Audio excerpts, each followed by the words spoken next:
Yeah, I love that you brought up Visions because it's one of the things that well, let's get into like our top three favorite things. So I think, Yes. How do I phrase this? Because I actually think Visions is my favorite thing that Star Wars Disney has done. Have I loved That's every great. single episode? I love Visions. No. Same. I haven't necessarily loved every episode, but I felt like that is one thing that George Lucas never would have done. And I know he respects all those things, but I think that was something that happened only because it was now like a bigger organization and we can try new things. Yeah. And so I felt like Visions was, because I know there's people out there that don't like it. Yeah. And that's fine because it feels different and it is different. And so it's a little bit, to me, of that little middle finger up to, no, this is what we're going to do because we think it's rad. So like, yeah, even like the sequels to, we mentioned something earlier. Like I wasn't shocked that we didn't get what we expected because I'm an OT kid and I saw the prequels. It was like not at all what we thought we were going to get. So I was expecting, I wish it was more different. Personally, I wish it was more a whole different thing. Like in a dream world, in a perfect dream world, George would have made 7, 8, 9 and then sold it and said, nope, this is how I'm going to go out because I know his micro. I want to biotic. I want to end this the way. I want to end this the way I want to end it, and then you can have it. And that didn't happen. That's fine. But Visions, I think, was just very different, and I do not care about what's canon and what's legends. Like I don't care. I am not that Star Wars person. I just want a good Star Wars. I don't care about any of that stuff. I just don't care. I love that some people are really into that stuff. That to me, like I like a lot of the books, but I'm not a Star Wars novel person for the most part, because Star Wars novels deliver a Star Wars that I'm less interested in. Yes. Star Wars novels get into the nitty gritty. It leans more sci-fi than what I like the movies to do. I like the bare bones. I like Star Wars being served as a skeleton, and we get to put the meat on to go back to that's what I think Star Wars is. So I think I'm so happy that those books and the video games and all those things are there for the people that are really into that. But I'm not interested personally. Like, because I just don't want my Star Wars like that. I like sci-fi. I can get knee deep in all the stuff. Like you give me like the alien stuff and I want to know all about all of those deep things. Like I like that in that world, but in Star Wars, it's too personal for me. I'm not interested in that for that reason. And that's what I think I liked about Visions, because Visions was just about the spirit of what Star Wars was to all those different people. And it didn't have to play into anything. And there was so much freedom in that I had so much mad respect for even the ones that weren't for me. I was like, oh my God, I got to see a Star Wars version for somebody else. It was the greatest thing. And so I hope we get more of those things. So I hope this new little thing does well enough that we get others. Yeah. So, all right. What is like one of your favorite things that we've gotten so far? Agreed. By the way, I just thought everything you said of Visions, big Visions fan. I think it's all three have delivered ones that I really love. And there's favorites that I have from each volume. The ones that, volumes 1 and 3 are all Japanese, but the international one, the second season, had so many great things. The Spy Dancer, the French one, that's like World War II cabaret, one of my favorites. F is one of my favorite characters in the Disney era from Village Bride and those, so that's been great. So if we're talking about all 10 years, the whole Kennedy era, my first thing is the first thing. Because it's not Force Awakens that started the Kennedy era. It's Rebels. Rebels is, so many of us forget. Yeah, Rebels is the pinnacle for me and Rebels might be my favorite Star Wars. If I ranked it all, I ranked the movies on their own just for the sake of ease. Yep. But if I had to put it all together, if it was gun to my head, it's like you can't see it all on camera because I've got a sweater on, but I have a Sabine tattoo on my arm. Like this show has been there for me in personal strife and great times and sad times. I think the characters are incredible. I think Clone Wars is really special and it'll always be special. And it was the show that wouldn't die. It had 3 endings. It had, the lost missions on Netflix, and then it finally gets to come back. Like that was a special thing. And it will always be the training ground. It'll always be George and Dave. and everybody else, but like that passing of the torch. But it always had the 1 foot in and 1 foot out of like, yes, Ahsoka was original, but we're also playing with icons. And then Rebels was, hey, George is gone. Like he's a phone call away, but he's gone. He's clocked out. He cashed out. He's a shareholder now. It's time to fly. And I think that was Dave and his team, Henry Gilroy, no relation, was his name. Kimberg, who's still there working on things. And Miknovitz and Athena Portillo and just everybody that's been there at Lucasfilm Animation and at ILM and all these, these staples of the company that worked on Rebels, and then that incredible cast, which is the best, and T.S.R. Carr and Vanessa Marshall, and like all these incredible people created something that was intertwining with what mattered. And like we said, that you do get the iconic characters in there when needed, but it was a risk. And I remember walking through the Disney store in like whenever they started promoting that, so it had to be either like late 2013 or maybe early 14, and seeing that first like in the glass window of Disney Store art of Ezra that said like premiering this day Disney XD with his slingshot, and I looked at it and I was like, no, what is that? He's got blue hair and a slingshot. What is this? I thought they were making cool stuff. Like I got really shitty about it really quick. I was very like, and then I watched it and I was like, this is great. Like immediately locked in on that show. I am with you.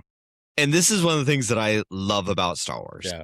But I always feel like, like, oh my God, I love Star Wars so much. I love Star Wars. Star Wars has served so many different things. You get to know about someone so much just based on their favorite version of Star Wars. And someone's favorite Star Wars dictates how they view all of the Star Wars, which is just, it's the greatest thing, right? But like, okay, yes, 100%. The slingshot, a little cringe. Yeah. Like, let's shoot Pac-Man pellets out of our lightsaber, a little cringe. But that's also what is so incredibly charming, because let's also, I mean, Return of the Jedi, my fave, right? Yes. Because we also have baby Wicket swinging around his rocks and knocking himself out, and also taking out stormtroopers with rocks. It's cringe. It is so campy. Also, it's so much fun, because you have to be open Star to Wars character. Is not about reality. Yes. You have to be open to character. Ezra is a little cringe. He's 14. Yes. He's a boy. Yeah. Oh, like, I get so mad. This is like Star Wars like nerd crash out, right? We all have our right, whatever. Like, you should be crashing out about this. This is stupid. But when I'm like, okay, yes, Sabine got stabbed through the gut with a lightsaber. Yeah. When has Star Wars ever been about reality? Because yes, the Wicket, the Ewoks were knocking out stormtroopers with rocks. It isn't about the rocks. It's actually the metaphor of the little man can take down the big man with no matter what your tools are. Yes. It is not. Sabine survived the stab wound because it wasn't about a stab wound. Like it's not. That's what you know what? That's what the novels are for. In the novels, yes, that needs to make sense. 100%. In the novels, they would have been like, but that's why I don't want to read the novels. Applied the Bacta, to her wound. And yes, and like that's great. Exactly, like, that's fine. But like, you're right. Yeah, like, I Star love Wars that for you. It's never been about how. It's always about why. And when people brought up like, oh, but how come Qui-Gon died? Because Qui-Gon needed to die, and because I mean, it's like Obi-Wan needed to lose his mentor so he could learn to carry the thing. All of it. I always go back to something Pablo Hidalgo said forever ago when someone asked him a valid question, a question we've all asked, which is, how long exactly was Luke training on Dagobah? Because it's a funky fantasy movie, and it is, if you are, let's say you're a child and you're seeing Empire for the first time, it can confuse you, because Han, Luke, and Leia, like, they're all split, and like the Falcon crew, they're going to Bespin at sublight speed, and that's a point, right? Like, we need to get somewhere that we can get to at sublight.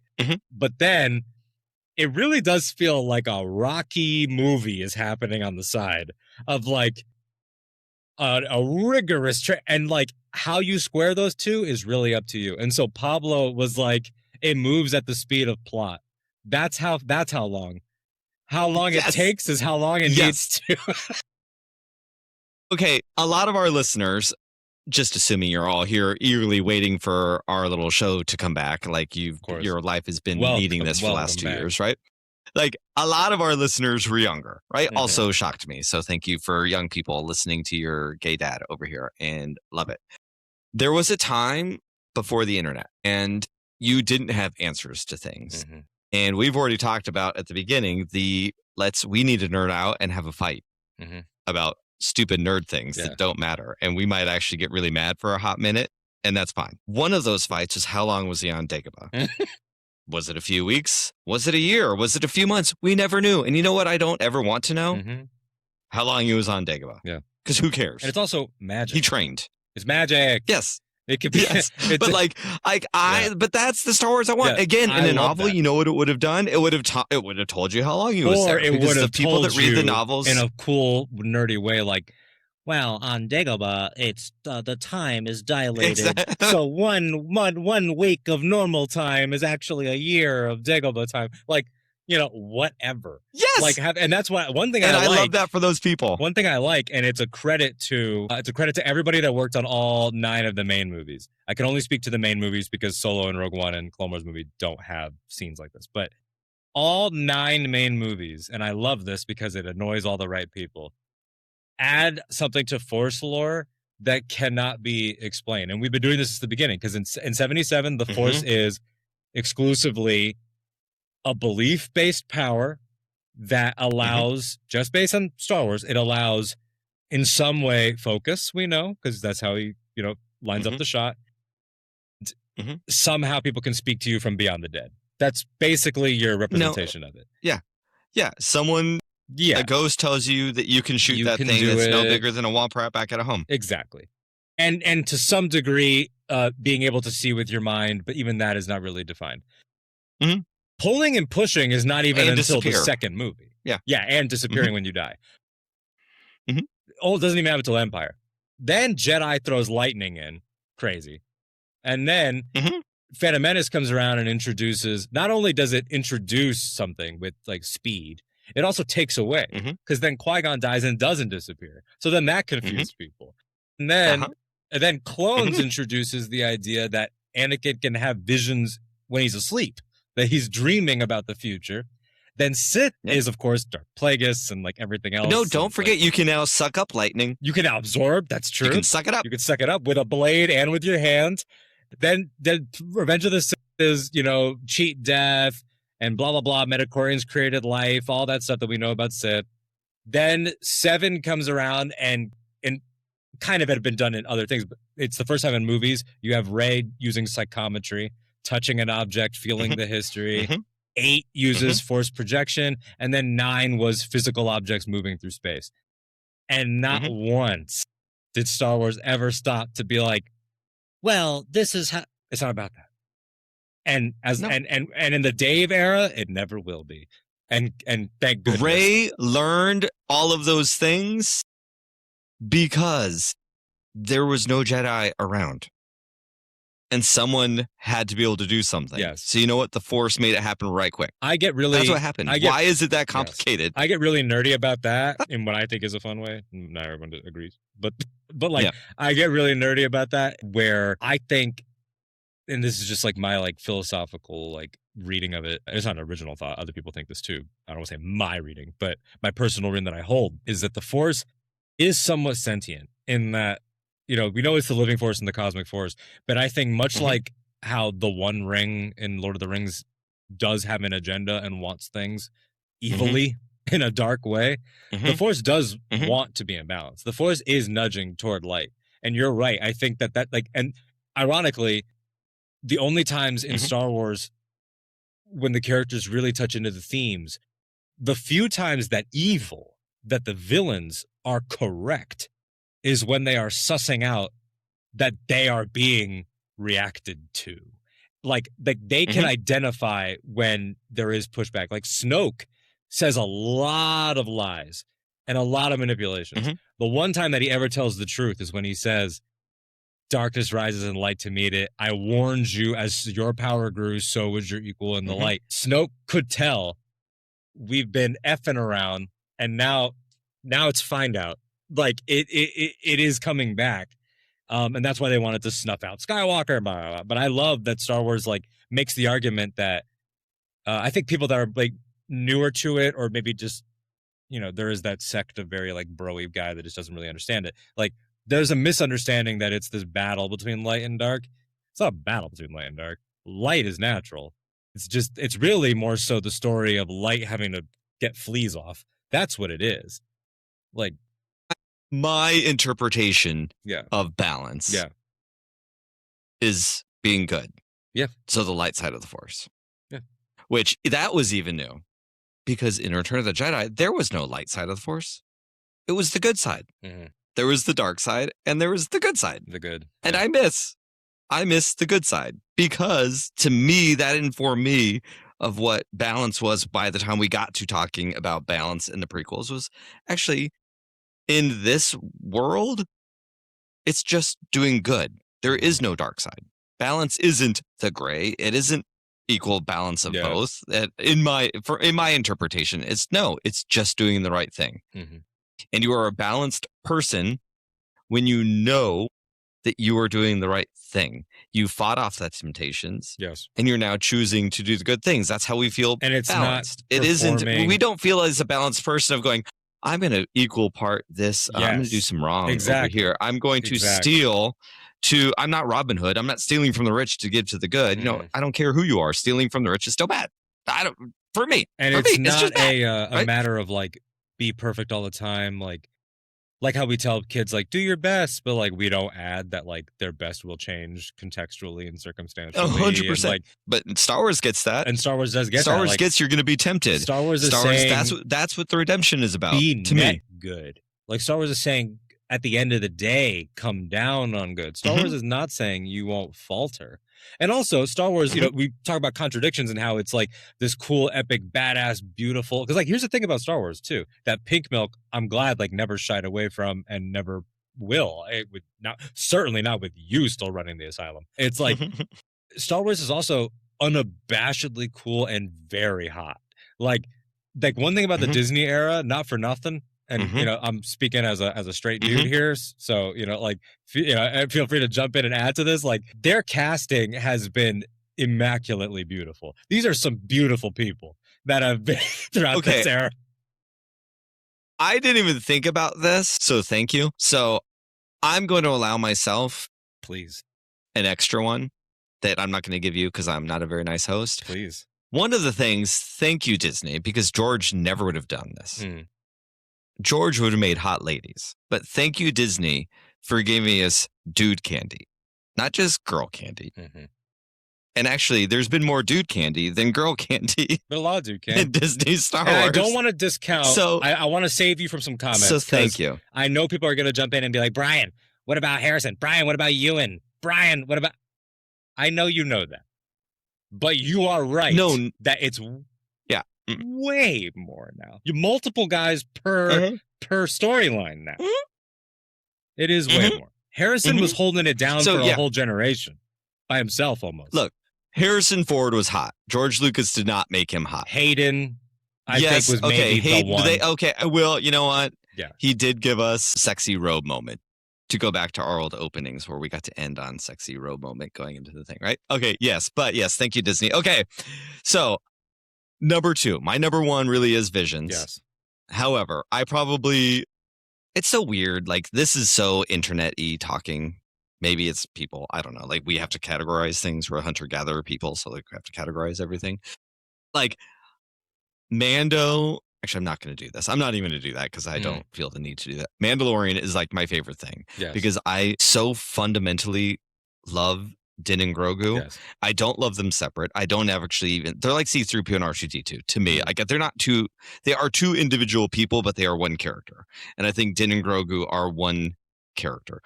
Now, at some point, this one character is going to have to split up, and it's going to be incredibly sad, and it's going to be really hard. Yeah. We're already hinting at it. In the trailer right there, he's like, he's going to outlive me, right? Which is every dad. Yoda says it to Luke, and Luke's like, oh my gosh, you're right. I got to figure myself out because, yes, I messed up. But my students, that doesn't mean my students are going to mess up, which is, I love that line. right? Mando was the gift that I did not think was coming. I love Boba Fett because Boba Fett's just rad, but I've never been the Mando dude. Like, that's never, like, I'm not like, war. I'm like, oh yeah, that's not my vibe. So when Mandalorian was the first show that came out, I was like, oh God. The first thing we're going to get is, because Boba Fett is cool, I'm going to have to deal with more Mandalorians. And I love the Clone Wars, but I was like, okay, it was kind of my least favorite part of Clone Wars stuff. Yeah. And then what I was served, I get very emotional thinking about these things. Also, welcome back to Pink Milk, everyone. Like, because I love Star Wars on such a level, and I feel like it is the gift. It is the thing that informed me. Mm-hmm. No, it is not my religion. I don't want to even sound like that because that sounds so stupid, but it is my guiding force. And I don't even mean force with a big F. I don't mean that pun, but you're welcome. Like, it was a gift that Mandalorian came into my life after I was a dad. Yeah. I fundamentally believe that Din Djarin is a gay dude. I will always stand by that. Is he going to be gay in canon with a big C? No. But everything about that character, he is a queer character. That is a queer story. I will die on that dark saber. Like, that is like, it is a queer story. But here was a gay dude who didn't think he deserved anything. So, like, so many queer people met this kid, and it was this promise that he never thought he was going to be able to do. And then we go to find out, like, his whole group of people are foundlings. But for some reason, he didn't think he was ever going to get that. That was the energy that he had, and that kid brought him back to life. And I related to that so much. I mean, luckily, I'm not saying like I had no way to live without my children. I had a wonderful husband, but like that life that I always wanted for myself was dead because I was not allowed to have kids. And so I was very thankful to have my husband. And for like at my age, how old I was, my life as a gay person was just going to be going to on cruises and the next circuit party and having my shirt off all the time and sending thirst traps when I'm 55 because I still look hot because I don't have kids, and I can do all those things. And I love that life for a lot of people. Like, but that was not the life I wanted. I wanted my moment to outgrow my family, and I wanted to have a family that had dinner every single night. I wanted to have my kids know that their parents love them and do all those things. I was never going to get that. Yeah. Right. And I was still very happy with my husband. Tom, love you very much. But then I got this gift, and now I am just a very different person. It was literally another life. Like Tom and I talk about that all the time. It was just a different life. It's just, if you're a parent, you understand that probably. And then make that a gay person who, it wasn't like we got pregnant and we tried for this. It was just like, we weren't allowed. And then one day we were, and then it happened. It was very weird. And so I relate so much to those characters because I intrinsically see myself as a parent, and then, but also Star Wars that I thought was never going to come back after the prequels. And so it was like these two, like all of these things that mean so much to me came at the same time. And I love these characters so much. I think they are so good.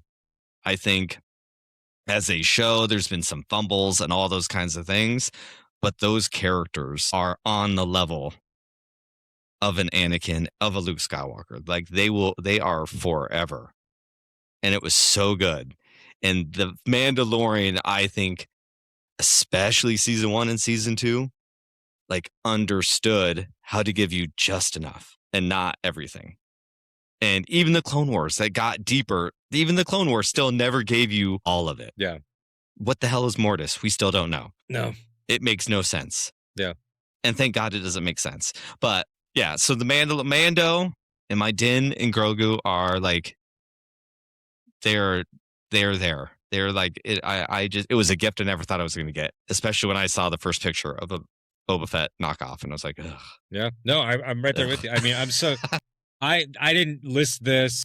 I wanted the 3 things that I brought up to be like a little bit varied or just like different. So like, yeah, I didn't put the movies. I didn't put, like whatever. Like I didn't put like the Jedi games. Like other people are more qualified to talk about that.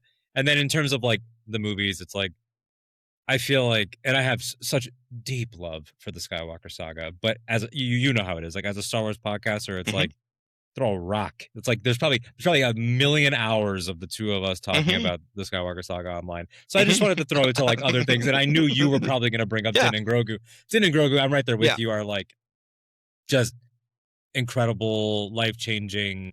I've loved talking to you about them over the years and what they've meant, especially with your journey with your kids and just how the different moments of Din finding connection have meant so much to all of us. Like, he is this guy who is always so convinced that good things must be coming from outside of him because he is so he's naturally humble, but he's also like, he comes from tragedy. We see like his birth parents are gunned down by these battle droids.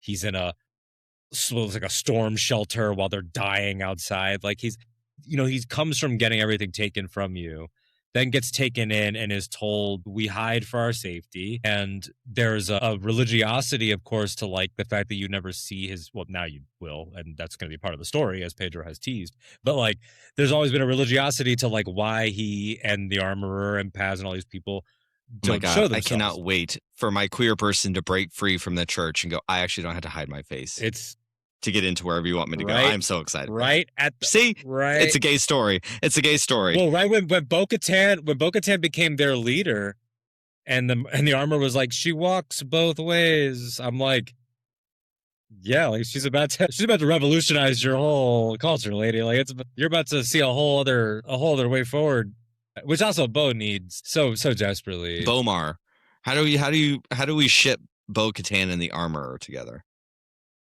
I don't know. Well, she doesn't have a name, yeah. So I guess someone smarter than me do that, please. But where are my fanfic writers? Give us a name. Yeah, but I just feel like Din, he's this guy that, like, the example I always go to, I mentioned them earlier, of like, the Tuskens, the Ugnaughts, but like, it's always, for me, my favorite scene in the third season is Grogu breaking up the fight between Axe and Paz, and all the adults are ready to let it happen because of antiquated beliefs of like, we can't break up a fight. They're having a ritual combat. We can't break up a fight. And Grogu breaks it up immediately. And everyone's like shocked by that. They're like, whoa. And then like Bo-Katan's like, well, you taught your apprentice, like taught him well. And Din goes, well, that didn't come from me. He immediately brushes that off as must be just Grogu being a good boy. Must be Luke. Must be, but it did come from him. And that's the thing I love about Din, is that he won't take credit for things that are so clearly him. He is the great connector. Well, he is like, that's because he can't internalize. He can't say I did good. And I hope that by the end of the movie he gets there. I think that's the next plateau for him. I think that's the next journey, is like saying I did 100%. Because now his kid has to grow, right? Like now he's sending Grogu to elementary. Now he's because Grogu's going to separate from him in the trailer. We've seen. He's with the Anzellans. He's in the swamp. He's like, and I think this is Din sitting in the Razor Crest crying because Grogu got on the bus. It's the next thing, Like, Din can't see past anything because of the shame he carries. And shame, like, it's just such lots of people have shame. 100, like, we all bear those things. But like, as queer people, it's like an entire community carries the shame together, and that to me is what the Children of the Watch were. They all carry this shame together that they don't need to, and then some people lean into that, because if that's all you're going to see me as, then I'm going to figure out how to own it, because that way I can live with it and not want to unalive myself. And it doesn't necessarily feel good, but that was like so much of my life. And that was so much life of a lot of gay people, especially, like, thank God for the people who came before me to make it so much easier. But like, I remember that was an interesting internet moment for me as someone who wasn't on the internet. And it was also my first, I think, moment as like an older gay person, and having like these two worlds coming together where certain younger queer people were like on me for certain things. And I'm like, oh, you have no idea the privilege that you have right now to say this to me. And it was because of people, my generation gave you that privilege, and how dare you? And at the same time, holding space for them to, I also understand you're like 18, 19, 20 years old. So I was probably that way when I was 18, 19, 20 years old as well, because that's where we are at life, right? But learning to let go of that shame will be a part of his story, I think. And that is what the helmet represents for Din, is shame. And I think and that he will also, eventually take it off. And thank God he is already self-aware enough. I won't do that to my son. He's not going to go in this helmet. Yeah. I'm not worthy yet. And the thing but too, he like is. that, and as a gay dad, like my kids have helped me with shame so much, like because I'm like, you will not be ashamed of where you came from and how you got to this family. Yeah, and I've heard you in the past talk too, like about the way that Grogu, like, God, it is so weird, like how it parallels. Like I every time we talk about it always gets me. And Rey as well, with her adoption journey, but like the Grogu stuff in particular, because Grogu he's such a genius of character creation that, like, because he is mostly nonverbal outside of like coos and giggles and like what he's able to communicate with his actions, he can be any child. And so for you, like, I'm always 100%. I'm always amazed by like how you must get like a triple Grogu experience where there are probably moments where he reflects each of your kids differently. Another thing, like, please, Star Wars, don't ever make him talk. Yeah. I know there is a large voice on the internet of, come on, we're getting bored already. No,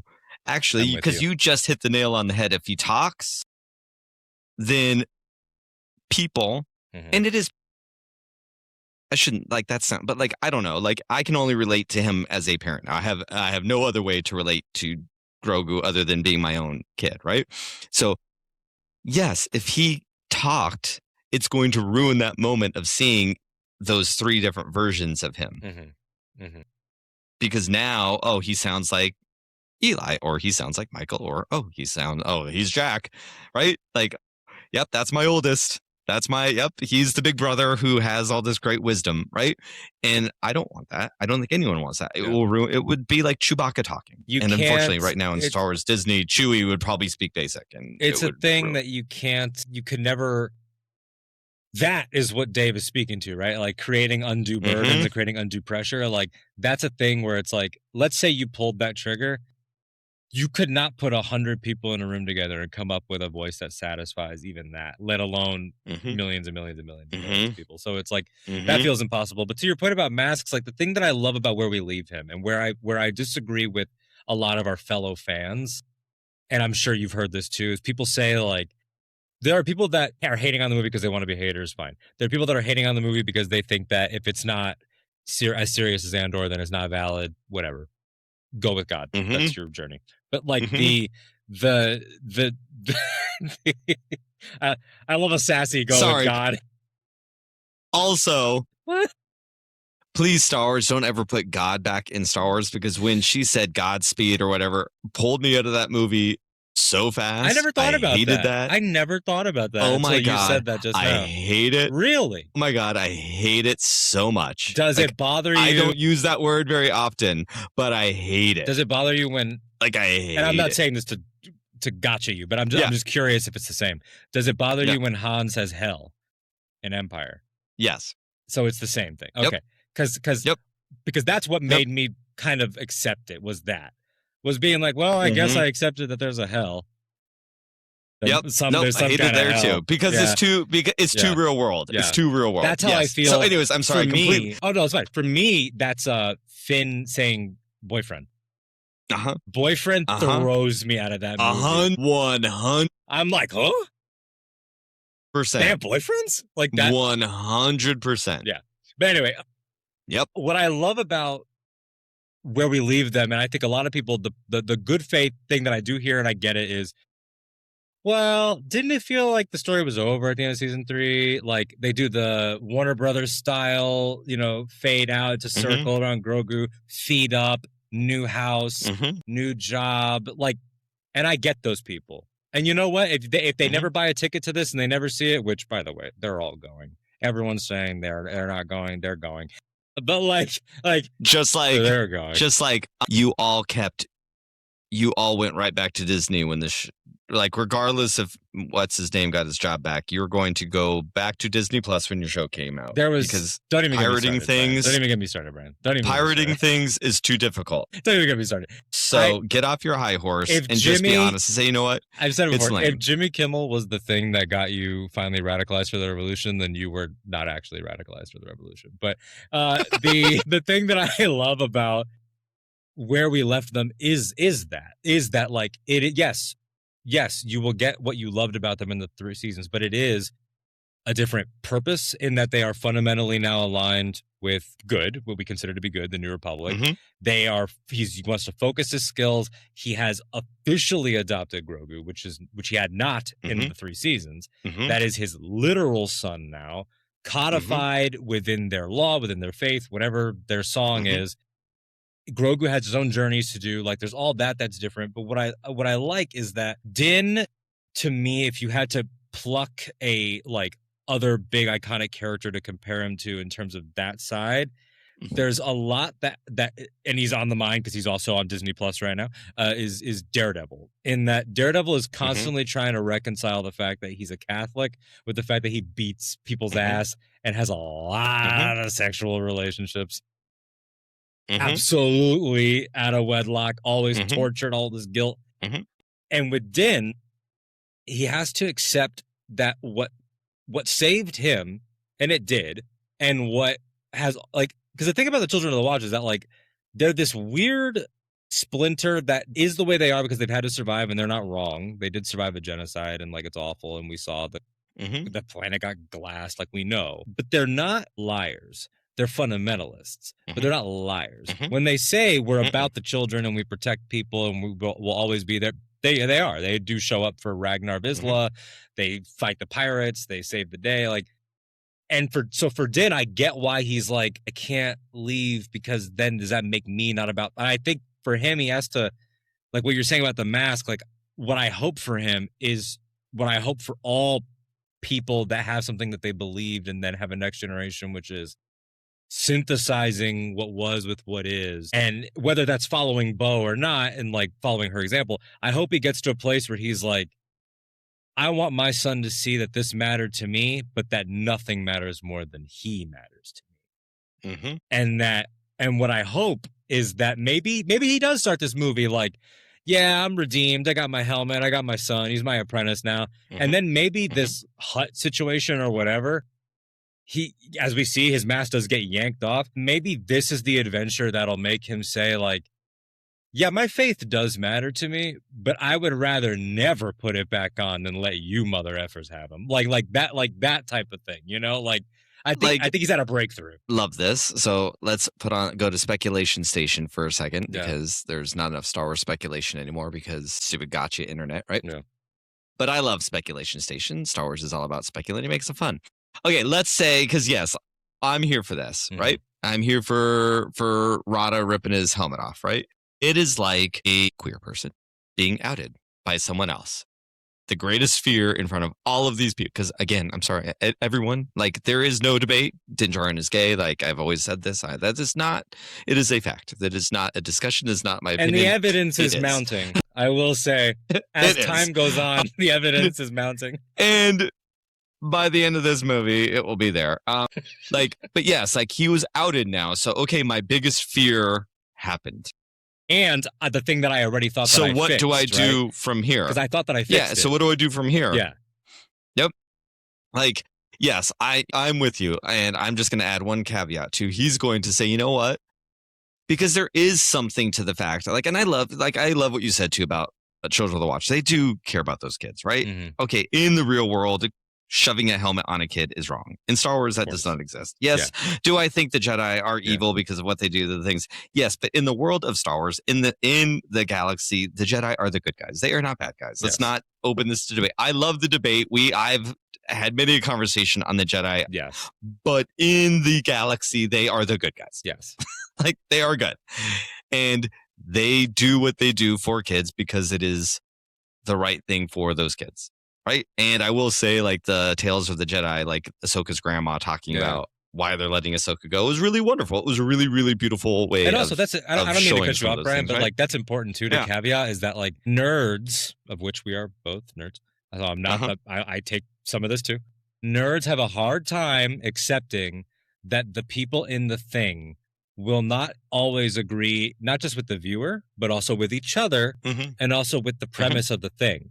An example I always go to is in Rebels, Obi-Wan expresses that he believes that Luke is the chosen one. That is not the opinion of Star Wars, and that is not the opinion of George, but that is the opinion of Obi-Wan Kenobi based on what, and that's okay is. Because you know what, AI doesn't write these things. No, people write things, and people they have contradictions points of view. Because that's what makes us interesting, point, like, and that's what makes us grow. Think that what they're doing, like Ahsoka's grandma expressed the Togruta point of view on this matter. The Children of the Watch have their point of view on this matter. Bo comes in and says they're a cult. And you know what? Her point of view is very substantiated.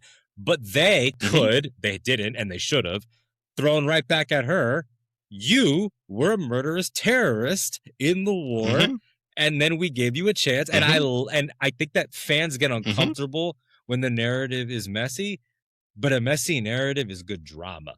I like that the Mandalorians are screwy like that, you know? Good story. And again, I miss this part of George. I miss that George gave 0 Fs if he ticked off the fans. George, I don't know the man. I feel like we all feel like we know the man because we love his stories so much. And so in a way, yes, we do. Like, right? Like George intentionally pissed people off too. All the time. Because that is also his generation. Like that is like who he was as a person. I can relate to that again because I'm a child of Star Wars. I am also that because I will intentionally tick you off to make you think, not to change your mind. Yeah. And that is the art of conversation that right now I hope things like the crash of Twitter and social media changing, streaming and things coming too big. I am so glad, and I know this is like, I am so glad that Paramount is buying Warner Brothers and all of these things because it's going to be too big and things will crash. And Disney will crash and we'll split up. So I'm excited that we were there for that. It's going to be tough here, but this is just, you know, how we're a capitalist society and this is how it works. And it's actually one of the great things about capitalism. There's plenty of bad things, but like this is, to me, one of the great things because now we will decide you got too big and we will split you up, right? By not giving you our money.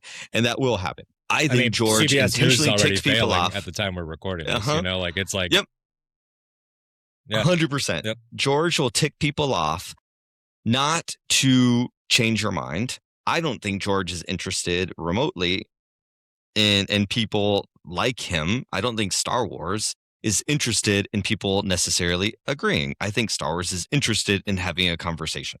That's it. And society is better when there is a challenge. Yes. And conversations happen. I, as a gay person, especially a gay person who is in there now pushing, I guess I think I'm technically still in my mid 40s, right? But I am quickly approaching my late 40s, right? I would agree. I came up in a really hard time. There are times that were harder than mine. Yes. I came up in the time right after being gay was finally pulled out of the closet and it was discussed. I came up in the time that discussion had happened, and I came up in a time of the reaction to it being forced to be talked about. It was really hard. Yeah. It was a completely different landscape. And I don't mean this as in like, I don't mean this in a belittling way at all. Sure. But younger people, it is impossible to understand. We can read about all the things, we can watch all the shows, and the internet will pretend like you can read something and educate yourself and now you understand, but you can't. I will never understand what it was like to be a queer person in the 50s or the 60s. Like I can read about it and I can put myself in there and have my idea of what it was like, but I can never understand. We will never understand what it was like for queer people when I was coming out because it is very different. Not that it was easy now, and then that's not remotely what I mean either, but I have learned in time because I put myself out there on the lines. And it was just like you said about the Jimmy Fallon thing. Protesting on Facebook with your drink at the bar, getting on my way to protesting is not protesting. Mm-hmm. Like that is it important? Can you still change things? Sure. But protesting isn't about being seen. It isn't about anyone recognizing. It is about don't have what you have, and I'm going to go get it, and I'll look really ugly while I'm doing it. Because it's not about anything other than that. Mm-hmm. And it's ugly. It isn't glamorous. It isn't happy. It isn't nice. Mm-hmm. It's really ugly. Yeah. And so change for the good. This is also something I think Star Wars really talks about. And I think the prequels did this so beautifully. I think Anakin's story does this so beautifully. Darth Vader is the ugly part of change. And sometimes I've had moments in my life where I was just a very angry person. Honestly, thank God I'm a teacher now. I don't talk about these things a lot because honestly, it was a wound that was really, really hard. Yeah. I got really ugly there for a while because I was told no way too much. And I was an angry, mad person. Thank goodness I pulled myself out of it, mostly because I love Luke Skywalker, and Luke Skywalker taught me how to pull myself out of it. Mm-hmm. But like, I had to be there. And change and progress, again, like we said earlier in the thing, he was like a social justice warrior long before that was even a thing, is ugly. And you have to hit rock bottom, and you have to have conflict. And I will always stand by, as much as I like, and I don't use this word a lot, but I hate Donald Trump and I hate the people that he represents. However, I understand he needs to be here. I hate that he needs to be here. So internet, do with this what you will. Pull my voice out, whatever. But like, I understand why he is here and he needs to be here. I hate that he needs to be here, but I know, and I have faith and hope. It's my little rebellion in me, right? I have hope that he is here because we have to hit the ugliest first so that something can change. And I think we are literally there right now. I think we're starting to see that. I think we're starting to see the beginning of it, right? So I love that Star Wars doesn't shy away from those kinds of things. And again, because it needs to be understood by all kids, like it doesn't present itself right like that necessarily, but it presents itself. Like welcome back to Big Milk, Bryan cries all the time. Like one of like a moment that Star Wars like hit another level for me. I remember this so vividly. Like when I met Michael, he was 4 and he had gone through a lot and he was really angry for a really long time. That kid had every right to be really angry. When we first met him, he maybe spoke 20 words, maybe. And he was really hard to understand. I was his interpreter for probably 2 years because he just didn't learn how to do those things. And he was processing a lot. And he latched on to Anakin Skywalker. And I remember picking him up from school, and I used to work like an hour away back then, right? So I'd pick him up and then we'd come pick up his brother Jack from school. And so we'd have lots of time to talk. And there's one of these moments where little 4-year-old Michael, who again is like a 50-year-old man, and he's wise beyond his years, and he's so articulate, and he's incredible. It was like, I really love Anakin Skywalker because I know sometimes when I get mad, I turn into Darth Vader, and I need to learn how to take my helmet off so that I can be Anakin. And it was just like, and Star Wars helped him figure these things out because that's what he saw. And that is so much of what Anakin's journey is. And that is why, sorry, Star Wars people, they should always be redeemed at the end. Yeah. Because the moral is you can make poor choices and you could be okay. This is not the real world. Yeah. This is a story that at the end of the day, it needs to have a happy ending. Because we need to have hope. And you can't have hope unless there's really bad things also. And that's what Star Wars teaches you, is life is not always pretty. Life is going to be really hard. You are a human being and you're going to make some really bad choices in life. We all do. Those bad choices are on a scale and they vary. Yeah. And it's okay. And that's what makes you a person. You can't always, I love what Star Wars does too, of like, just to build on the last point, Anakin Skywalker and many people like him in Star Wars, that fall, he will never get to undo the damage and the pain that he's done. But it's not about that. It's about the next thing.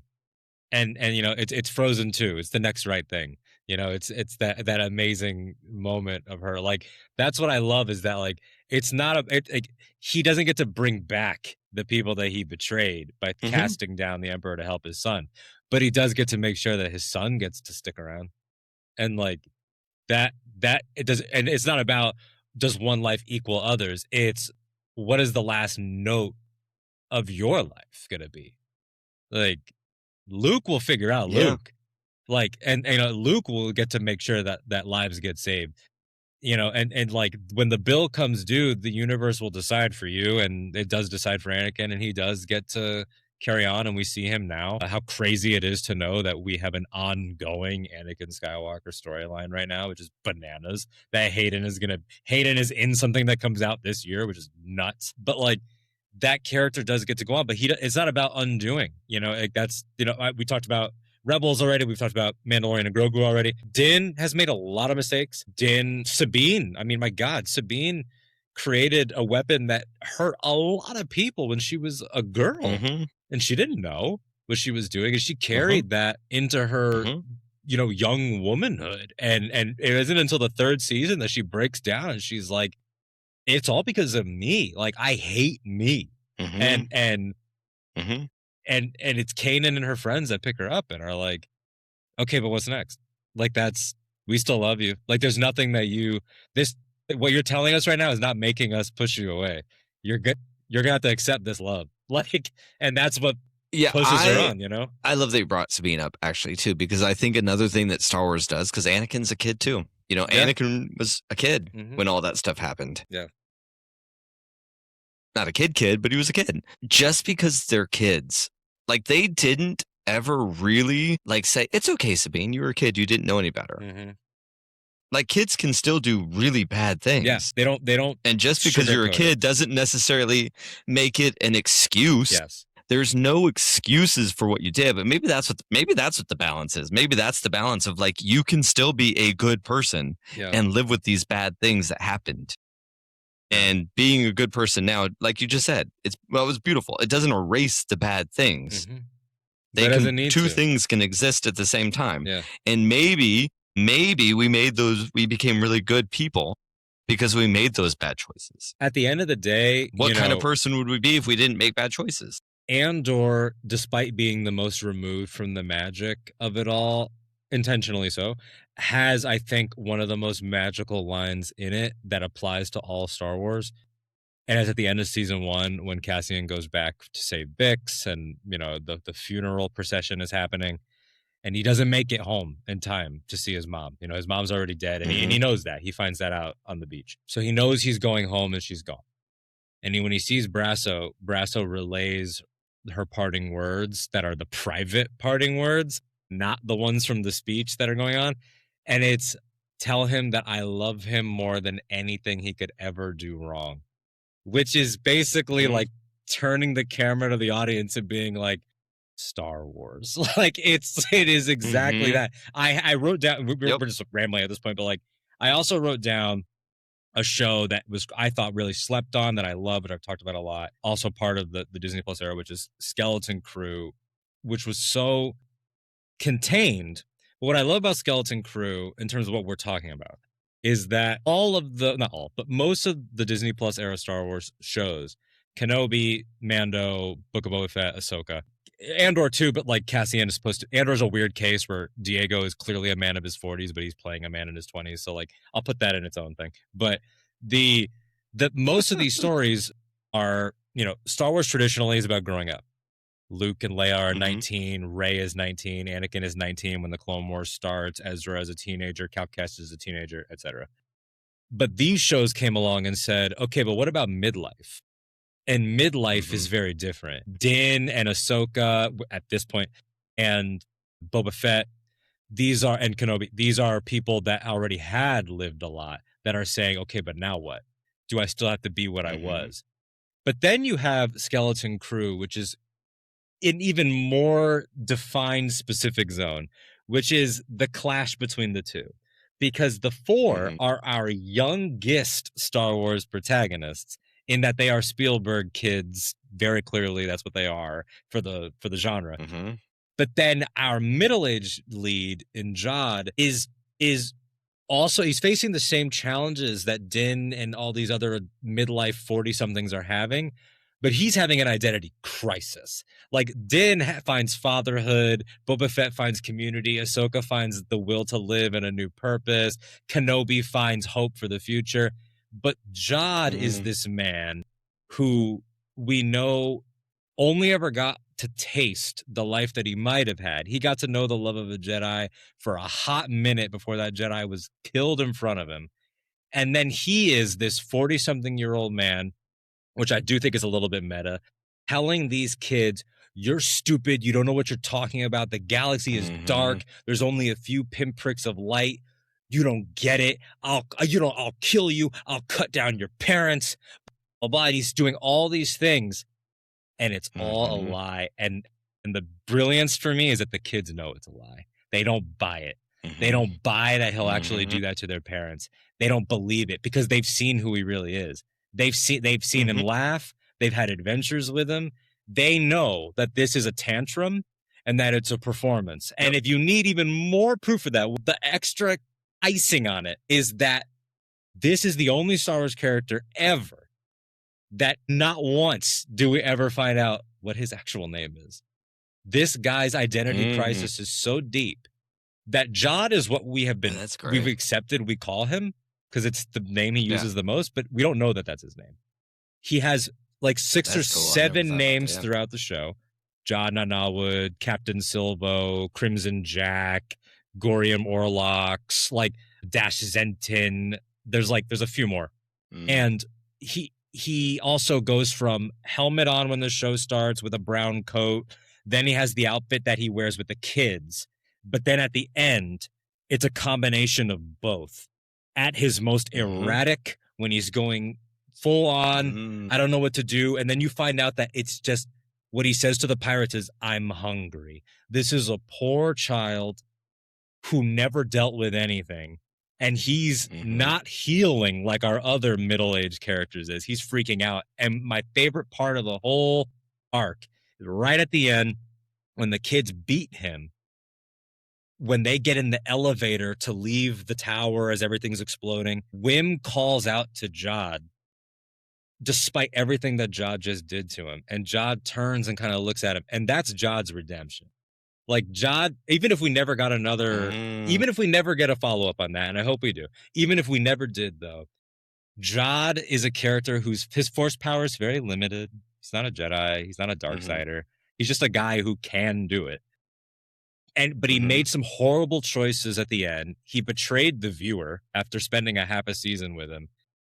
And after everything, Wim still would have felt safe with him in the elevator too, with him coming home. And I think Jod knows that. And it's the only indicator that you get that his name probably is Jod, because he turns and reacts to it. And the way that he looks at Wim is kind of like, you get to see him realize this kid would still forgive me.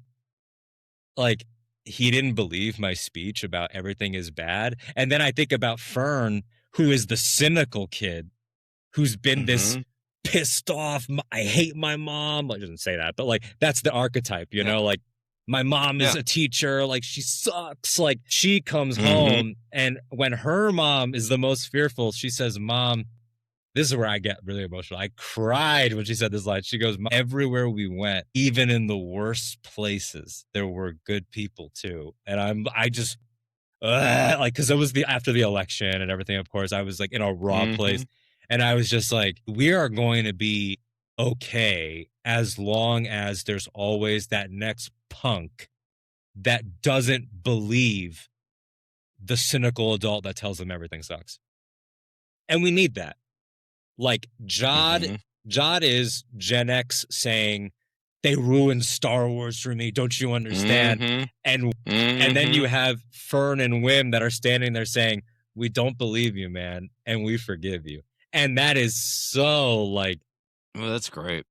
It works for me on so many levels, and Jude Law is great. And yeah, love that. And I love that all the shows are kind of like even Book of Boba Fett and Ahsoka too. Like we're not talking about them as much, but like that's what Book of Boba Fett is. It's like I am the literal face of my father, and I have no one. And can I build this wacky community around me that doesn't make any sense? But you know what else doesn't make sense?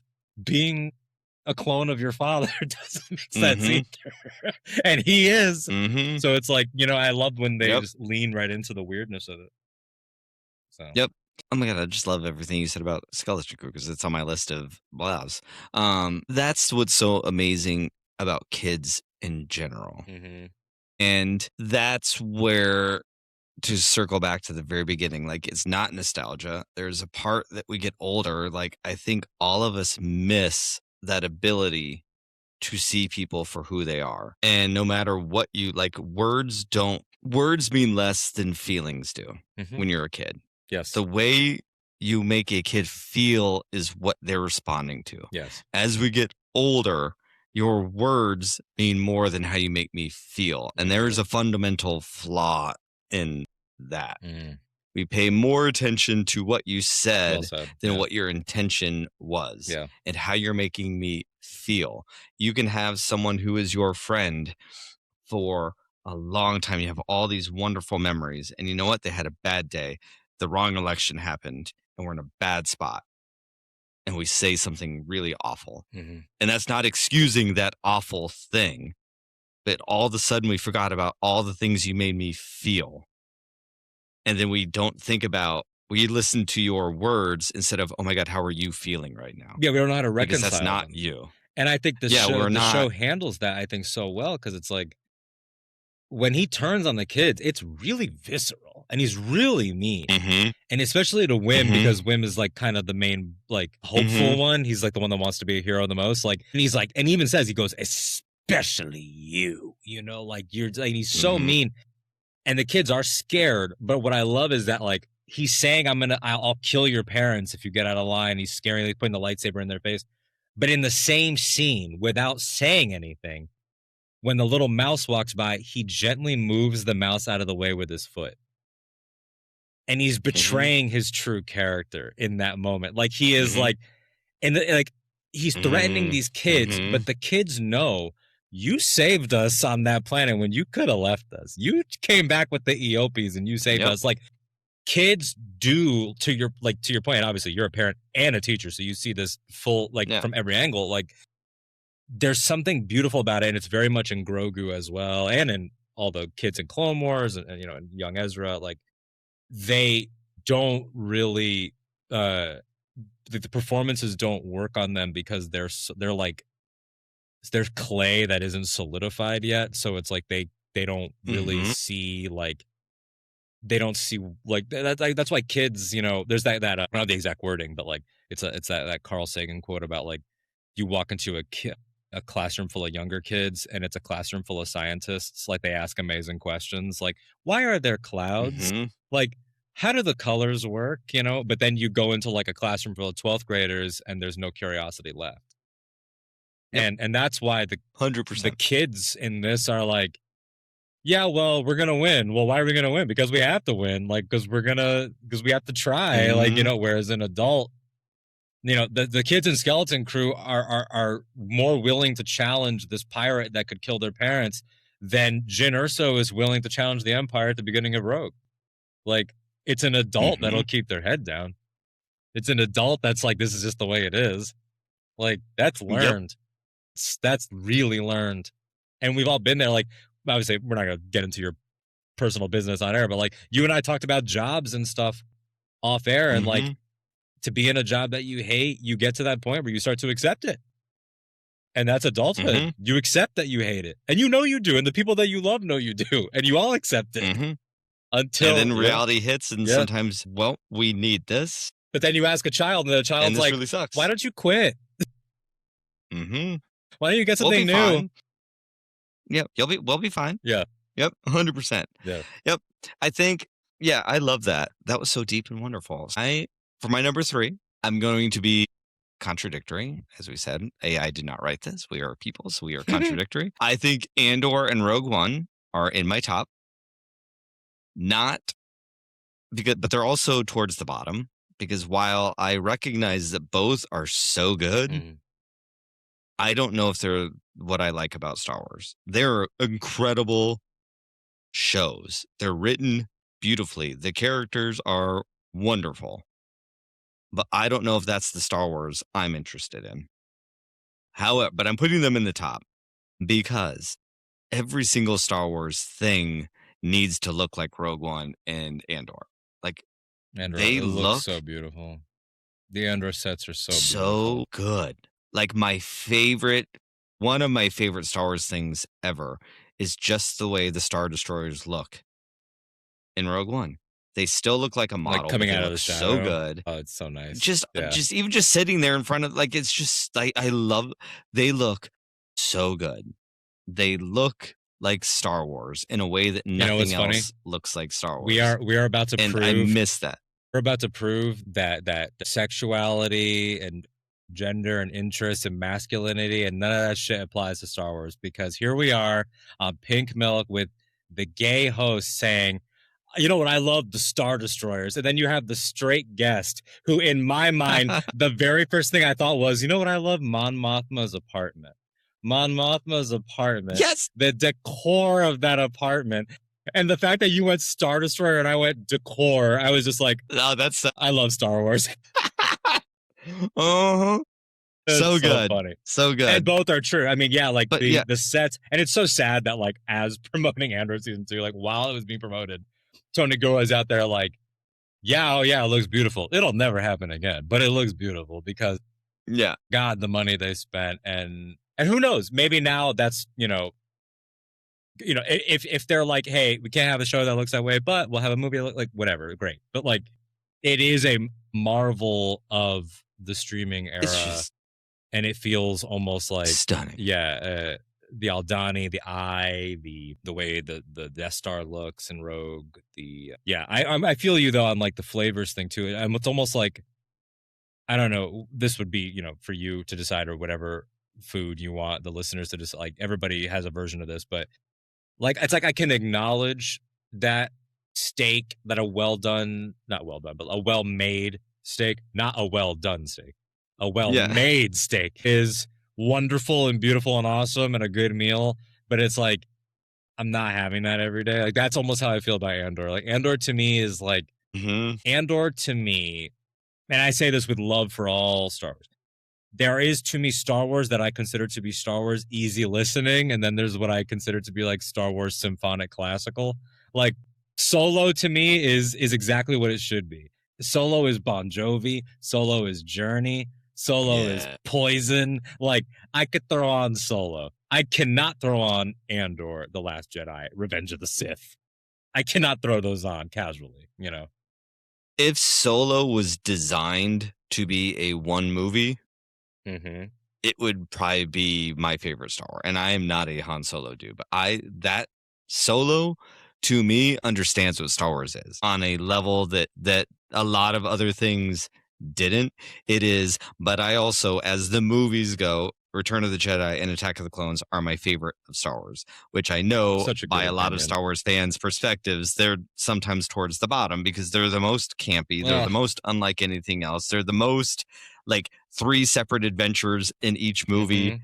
And it's like the most faster, more intense, bombastic, stupid cornball. Like, have we ever talked about this? You'll appreciate this point. This is something that I firmly believe, and every time I say it, people I haven't said it to are like, that's so true. Return of the Jedi, not just because it's pulpy and tonally similar to, like, because it's obviously that's the DNA that I think Favreau and Filoni love the most, play with the most. I'm already excited about whatever they're doing with Starfighter and Ryan Gosling, because they've already said it's Jedi inspired over Empire and New Hope. So another win for Bryan and Alden. But the thing about Jedi's first act, everything from the moment it starts to leaving Tatooine, that has often been called, oh, it's like a mini movie right at the front. Like, it's just attached to the rest of the movie. And yeah, whatever, that's fine. That's true. But that Jabba's palace sequence is the like Rosetta Stone. It is the dinosaur DNA in the amber. It is the building block of all of Star Wars TV. That Star Wars TV, like that Jabba's palace sequence, they haven't done it right yet. It's still the best. Yes. It's still the best. But like everything from Clone Wars to Rebels to Mandalorian to Skeleton Crew to Resistance to Visions, all of them, I think, spawn out of the Jabba's palace sequence, because that is a Star Wars story in 30 minutes. That is, boom, 100%. We're here, boom, here's all the players, boom, here's a monster, boom, here's a villain, boom, it's over, and we saved the day.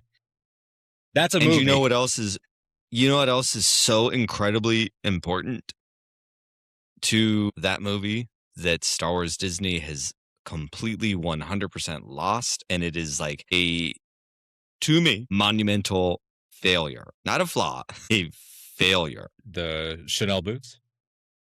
Because there's not enough of those. No, those are great. There's not enough of them anymore. Yeah. No, like the fact that, and it's one of the things that I'm like, I find to be incredibly cringe. And you mentioned the Martin Scorsese thing. Yes, great. But also, like, there's way too much basic being spoken. Yes. Jabba's palace, the only people, there is a droid and humans. No one else speaks English. Yes.